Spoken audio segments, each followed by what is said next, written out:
Diga, Augusto. Eu só queria dizer o seguinte, para esclarecer o que eu disse. Eu até disse, estou raciocinando com a cabeça deles.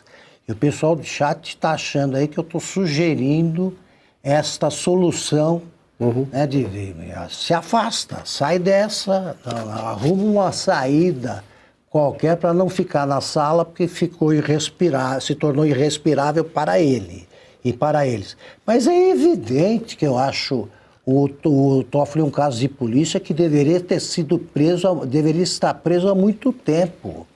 Eu acho que ele é um caso, um réu que está no lugar errado, evidentemente, devia estar no banco dos réus, ou já numa cela, porque ele vem cometendo crimes há muito tempo. Ele devolveu, na prática, devolveu 8 milhões e meio para a JE, bilhões, JF, que é a quantia fixada no acordo de leniência, devolveu quase 10 bilhões para a Odebrecht, anulou outras multas, fez o diabo ali como o Alexandre de Moraes, que conseguiu comprar com um salário de 40 e poucos, salário oficial de 40 e poucos, ou quase 50 mil, conseguiu comprar uma mansão de 15 milhões pagos à vista em Brasília. Então eu não tô achando que o Supremo é inocente, não, e sugerindo saídas. Eu digo que se o Toffoli quer arrumar um álibi qualquer, uma explicação, eu estou avisando que não vai conseguir. Ele deveria estar procurando uma porta de saída. De saída, enquanto existe alguma. Porque daqui a pouco será inevitável que ele seja julgado pelos crimes que cometeu, como já é inevitável que ele abandone esse caso, imediatamente. Quanto ao Gilmar, ele é o decano que coordena essas coisas. É ele, o fazendeiro, não tem outro fazendeiro. E fazendeiro não repassa a administração da propriedade para outros, não. Pode ter o capataz lá, mas quem comanda a fazenda é o fazendeiro. Quem já viu algum sítio sabe disso. Então ele está dizendo que os caras têm outras fontes de renda, que se examine a legalidade delas. Né? Se essas fontes caracterizarem crime, cadeia para todo mundo. Marcília, deixa eu voltar nessa questão das alternativas do Supremo Tribunal Federal diante desse escândalo. Claro, tem a alternativa do Congresso, inclusive Piotr bem salientou. Daqui a pouco a gente vai trazer também detalhes da reação da oposição, pedidos de impeachment e tudo mais. Mas falando do Supremo Tribunal Federal, inclusive o ministro Fachin encerrou a sessão hoje mais cedo, dizendo que haveria um diálogo ali entre os colegas da Corte.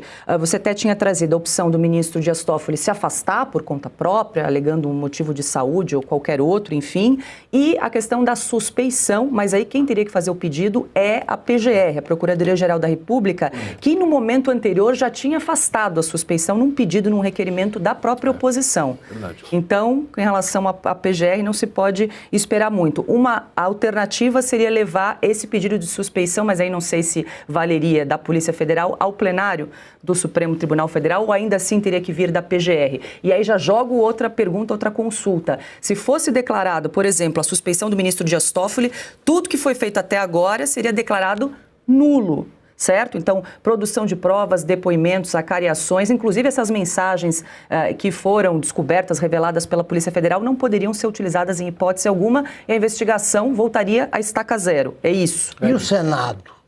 Também queria saber. O que pode fazer? Bom, o Senado poderia, em tese, promover impeachment. Sim.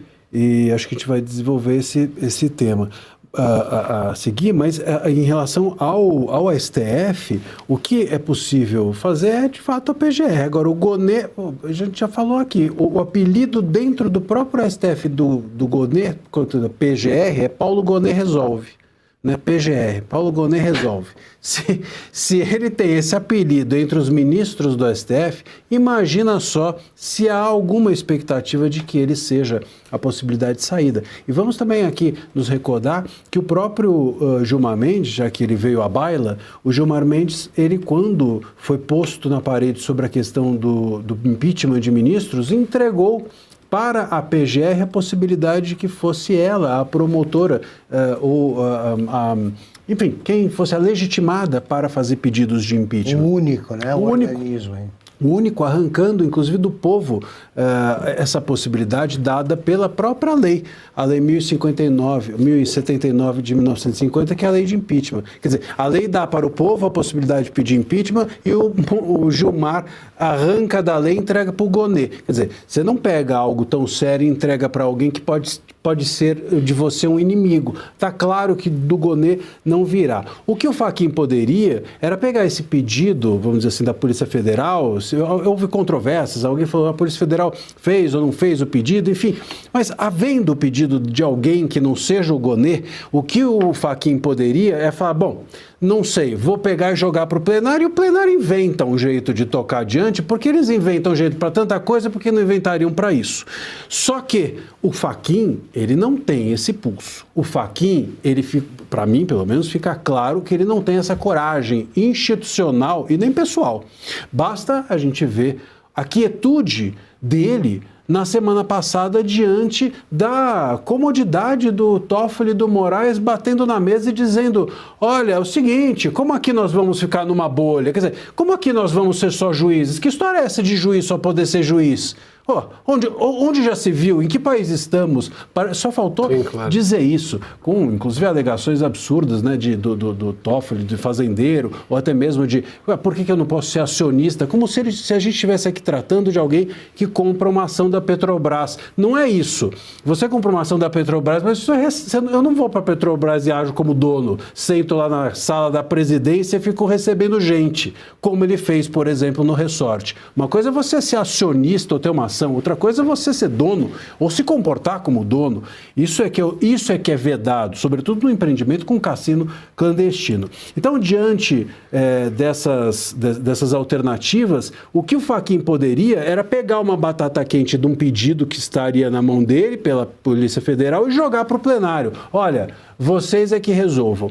Nem isso, sinceramente, acredito que o Fachin tenha coragem de sozinho fazer, a não ser que essa reunião resolva algo do gênero. E talvez seja para isso mesmo que essa reunião foi pedida. O Fachin meio que dizendo assim, eu não tenho coragem de sozinho seguir adiante, então vou reunir vocês para ver se todo mundo junto tira uma conclusão ou sai daqui com algum tipo de decisão consensual. Isso só mostra a fraqueza dele diante dos seus colegas. Sobre a questão da nulidade, sem dúvida, quanto mais o Toffoli encosta nas provas, mais ele as contamina. Quanto mais o Toffoli fica à frente desse caso, mais tudo se torna nulo e as provas inutilizáveis. Porque, adiante, se ele sair, por exemplo, ele saiu por uma questão de doença, vamos supor, né? Seja lá a invenção que for.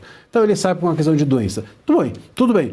Mas algum advogado pode adiante dizer o seguinte, ele saiu por uma questão de doença, mas ele agiu com parcialidade durante todo o processo.